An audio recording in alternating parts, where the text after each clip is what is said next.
घटनेचे शिल्पकार आणि ज्यांनी सर्वसामान्य माणसाला न्याय आणि अधिकार दिले, त्यांची केवळ अर्धांगिनी नव्हे तर ज्याला आपण म्हणतो की बाबासाहेब यांनी रमाई गेल्यानंतर थॉट्स ऑन पाकिस्तान जो ग्रंथ लिहिला, त्या ग्रंथामध्ये ते असं म्हणतात की रमा तू जर नसतीस तर मी भीमाचा भीमराव झालो नसतो, तू जर नसतीस तर मी भीमरावचा बाबासाहेब होऊ शकलो नसतो.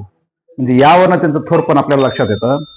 त्यागमूर्ती म्हणण्यापाठीमागचं कारण असं की रमाईंना त्यांच्या लहानपणापासून बालपणापासून आईवडिलांचं क्षेत्र हरवलेलं, त्यानंतर जेव्हा त्या सासरी आल्या त्यानंतर पित्या समान असणारे सासरी सुभेदार यांचं निधन असेल, त्यांच्या बंधूचं निधन असेल, पुतण्याचं निधन असेल, सावत्राईचं निधन असेल, स्वतःच्या 5 मुलापैकी केवळ यशवंत वगळता रमेश असेल, गंगाधर असेल, राजरत्न, त्याचबरोबर इंदुबाई मुलीचं निधन, आणि हे सगळं करत असताना त्यांना जाणीव होती की डॉक्टर बाबासाहेब आंबेडकर हे दीनदलितांचे अश्रू पुसण्यासाठी त्यांचा जन्म झालेला आहे.